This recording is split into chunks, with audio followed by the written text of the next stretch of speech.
अमिताभ बच्चन क्या इन दिनों बहुत दुखी और हताश चल रहे हैं? उनके मन में क्या कोई गहरी निराशा और बहुत गुस्सा भरा हुआ है? ये सवाल उनके फैंस को इन दिनों लगातार मथ रहा है। पिछले एक हफ्ते से खास तौर पर अमिताभ बच्चन की तरफ से कुछ ऐसी बातों के संकेत मिले हैं सोशल मीडिया में, जिनको देखकर उनके फैंस को, उनके चाहने वालों को लग रहा है कि कोई बात जो है उन्हें बहुत ज़्यादा परेशान कर रही है और वो बोल भी नहीं पा रहे हैं, सही सही तरीके से अपने आप को अभिव्यक्त भी नहीं कर पा रहे हैं। तो ऐसे में लोग अब उनसे सोशल मीडिया पर ये सवाल पूछने लगे हैं कि सर, मामला क्या है? लेकिन अमिताभ बच्चन है, उनके जवाब देने का अपना अंदाज़ है, वो कुछ बोलते ही नहीं हैं। हकीकत यह है कि वो एक ऐसे मुकाम पर हैं, ऐसी जगह पर हैं जहां हर पल उनके ऊपर लोगों की नज़र है। उनके फैंस हैं, उनके चाहने वाले जो हैं, वो पल पल की खबर रखते हैं या रखना चाहते हैं। अमिताभ के हर सुख दुख के बारे में वो जानना चाहते हैं। अमिताभ क्या कर रहे हैं, कहाँ जा रहे हैं, कब जा रहे हैं, किसके साथ जा रहे हैं, किसके साथ उठ बैठ रहे हैं, इन दिनों वो काम क्या कर रहे हैं, क्या लिख रहे हैं, क्या पढ़ रहे हैं, क्या बोल रहे हैं, या फिर वो चुप हैं तो क्यों चुप हैं। ये सारी बातें, और फैंस ऐसे ही होते हैं। लेकिन पिछले 2 दिनों में ख़ास तौर पर बच्चन साहब जो है अक्सर रात को ट्वीट करते हैं। उन्होंने सोमवार और मंगलवार की रात में जो 2 ट्वीट किए हैं, उसके बाद से उनके फैंस की चिंता बढ़ गई है और वो पूछ रहे हैं कि सर, मामला क्या है। सोमवार को अमिताभ बच्चन ने एक ट्वीट किया, सिर्फ एक शब्द लिखा, चुप, और उसके साथ में उन्होंने गुस्से वाली इमोजी लगा दी, लाल वाली। तो लोग हैरान रह गए। तो जिनको चिंता करनी थी उन्होंने चिंता की। कई लोग मज़े लेने के लिए रहते हैं सोशल मीडिया में, तो उन्होंने मज़े लिए। वो क्या मज़े लिए वो भी मैं आपको आगे बताऊंगा। तो सोमवार हो गया, लोग अटकलें लगाते रहे, मीडिया में भी खबरें बन गई इसके बारे में। फिर मंगलवार की रात को अमिताभ बच्चन एक और इसी तरह का ट्वीट किया। अब इस बार उन्होंने ट्वीट किया, चुपचाप चिड़ी का बाप। अब उसके बाद में उन्होंने जिपर वाली इमोजी लगा ली वहाँ पर। इसका मतलब है कि भाई चुप रहिए। अब वो किसको गुस्सा दिखा रहे हैं, किसको चुप रहने के लिए कह रहे हैं, ये बात लोग समझ नहीं पा रहे हैं। अब इसके बाद जो है वो तरह तरह की अटकलें लग रही है, और जो सबसे ज़्यादा अटकल लग रही है जिस बात की, और जो पिछले 1-1.25 साल से पूरे माहौल में फैली हुई है, वो ये है कि अमिताभ के बेटे और बहू अभिषेक बच्चन और ऐश्वर्या राय बच्चन के बीच में चीज़ें ठीक नहीं हैं। बहुत खटपट चल रही है। ऐश्वर्या बच्चन परिवार को छोड़कर अलग रह रही हैं अपनी बेटी के साथ में। ये सारी बातें और जो बहुत सारा ड्रामा है जिसके बारे में हम लोग बात करते रहे हैं, वीडियो भी बनाए हैं, आप देख सकते हैं, या आपने देखे भी होंगे। तो सीधा सीधा मामला लोग उससे जोड़ रहे हैं कि भाई बच्चन साहब चाहते हैं कि लोग इस बारे में बात करना बंद कर दें कि उनके घर में क्या चल रहा है, उनके बेटे बहू के बीच में क्या चल रहा है, उन्होंने किसको जन्मदिन की बधाई दी, नहीं दी, किसी ने उनको जन्मदिन की बधाई दी, नहीं दी, उनके घर में क्या सेलिब्रेशन हुआ, नहीं हुआ। ये वो चाहते हैं कि लोग इस तरफ देखें ही ना। लेकिन जैसे मैंने कहा कि उनका कद इतना बड़ा है, इतनी नज़रें उन पर है, और सिर्फ वही अगर हो परिवार में तो बात अलग है। जया बच्चन उनकी पत्नी, वो भी सेलिब्रिटी हैं। अभिषेक बच्चन उनके बेटे, वो भी सेलिब्रिटी हैं। उनकी बहू ऐश्वर्या राय बच्चन, वो भी सेलिब्रिटी है। हर निगाह जो है, कोई बचता ही नहीं है, सब लोगों की निगाह उस तरफ रहती है। और लोग, क्योंकि और ये फिर सोशल मीडिया का ज़माना है, ये ऐसे समय का ज़माना है जहाँ पर किसी तरह का सेंसर या कंट्रोल भी नहीं है बातों पर। ऐसी ऐसी बातें लिख दी जाती है, ऐसी ऐसी बातें कह दी जाती है कि आदमी मतलब क्या करे। और कोई तो फिर इस परिवार को भी नहीं छोड़ता।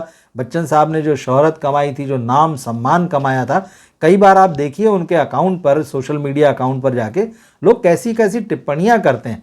बहुत दुख होता है उसको देखकर कि इतना बड़ा आदमी, इतना महानायक, जिसको सदी का महानायक कहा गया, ऐसे भी लोग हैं जो वहाँ उनके पोस्ट पर आते हैं और कुछ भी लिख कर चले जाते हैं। दुख होता है जो उनको चाहते हैं, जो उनके फैंस हैं, या जिन्होंने वो दौर देखा है जब 1 से लेकर 10 तक फिल्म इंडस्ट्री में अमिताभ बच्चन ही थे और बाकी कोई दूर दूर तक ठहरता नहीं था। तो ये सारी परिस्थितियां इस वक्त चल रही हैं, और बच्चन साहब जो हैं वो जिस तरह से इशारों में बातें कर रहे हैं, वो लोगों को अबूझ पहेली की तरह लग रही है। अब जब उन्होंने ये वाली जो 2 ट्वीट किए, तो किस तरह की चीज़ें आई वो मैं आपको बताऊं। जैसे उन्होंने पहले जो चुप लिखा अपने ट्विटर पर, तो उसके बाद में जिन्होंने चिंता जतानी थी वो जताई, लेकिन कई लोग जैसे मज़े लेते हैं। अब किसी ने क्या लिखा, जया मैम अभी ऑनलाइन नहीं आएगी, इसलिए ट्वीट डाल के गुस्सा निकाल दिए बच्चन साहब ने। अब इस तरह की चीज़ कोई लिख रहा है। एक और आदमी लिख रहा है कि घर में नहीं बोल पा रहे हैं तो इधर बोल रहे हैं। फिर इसके बाद एक और ने लिखा, is Jaya Bachchan operating this Twitter handle, लोगों ने यहाँ तक कह दिया। फिर कोई लिख रहा है कि अमित जी को परेशान कर देती होंगी, समझ सकते हैं, यही बात ऑफलाइन बोलना था। अब इस तरह की बातें लोग मजे भी ले रहे हैं। अब बच्चन साहब जिस उम्र में हैं, जो कद उनका रहा है और आज भी है, उसके बाद सोशल मीडिया ने लोगों को इतनी आज़ादी दे दी है कि वो कुछ भी कह रहे हैं। लेकिन कुछ बहुत जेन्युइन लोग भी हैं जो बाकायदा चिंता व्यक्त करते हैं। जैसे एक व्यक्ति ने वहाँ बाकायदा लिखा कि your tweet reflects a deep sense of disappointment और frustration, suggesting that someone might have done something wrong. Sometimes silence carries a stronger message than words. Hoping everything resolves positively. Warm regards. Hope all is fine. Take care. एक fan ने ये भी लिखा। एक और ने लिखा जैसे, सर जी क्या हो गया है आपको, एवरीथिंग इज वेल, एक ट्वीट में लिखा गया। अब ये क्या है सर जी, एक ट्विटर ने ये पूछा। Sir is saying stay calm, there is happiness in that. अब इस तरह से ट्विटर पर तरह तरह की चीज़ें आ रही, लोग अपने अपने तरह से कमेंट लिख रहे हैं, चिंता जता रहे हैं। और बात जो है वो वही है कि कहीं ना कहीं एक चीज़ ऐसी है जो बच्चन साहब को परेशान कर रही है, वो कह नहीं पा रहे हैं। जैसे पिछले दिनों उन्होंने एक ब्लॉग लिखा तो उन्होंने इनडायरेक्टली मीडिया को उसमें कहा, आप उसमें मीडिया ले लीजिए, सोशल मीडिया ले लीजिए। उन्होंने लिखा कि इर्रिस्पॉन्सिबल ढंग से चीज़ें लिखी जा रही हैं उनके परिवार के बारे में, उनके बेटे और बहू के रिश्तों के बारे में। उनका कहना है कि भाई ये सब चीज़ें बंद होना चाहिए, लेकिन अब ये बंद हों तो कैसे हों, सवाल ये है। क्योंकि वो दौर अलग था जिस दौर में बच्चन साहब ने स्टारडम हासिल किया, जब वो एंग्री यंग मैन बने। उनका गुस्सा देखने के लिए लोग सिनेमा घरों में जाते थे, उनके गुस्से से चीज़ें, लोगों को लगता था कि वो गुस्सा जो है हमारा गुस्सा है, लोग उस गुस्से से खुद को जोड़ कर देखते थे। एक के बाद एक उनकी फिल्में हिट होती जाती थी।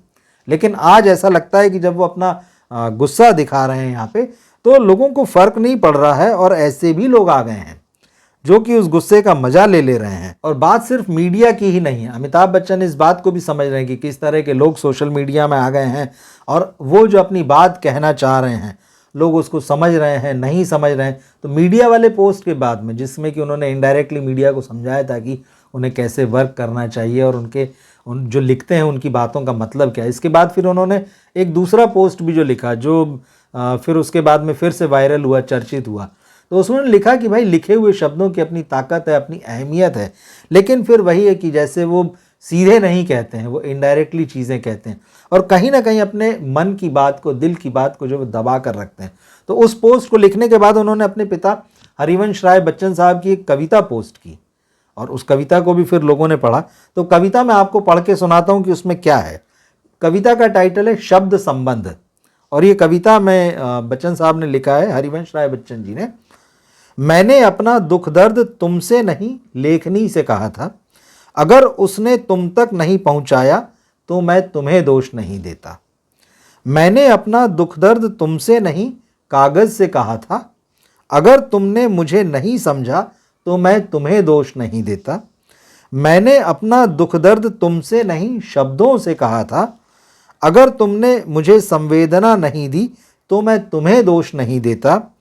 मैंने अपना दुख दर्द तुमसे नहीं काली रातों से कहा था, गूंगे सितारों से कहा था, सूने आसमानों से कहा था, अगर उनकी प्रतिध्वनि तुम्हारे अंतर से नहीं हुई तो मैं तुम्हें दोष नहीं देता।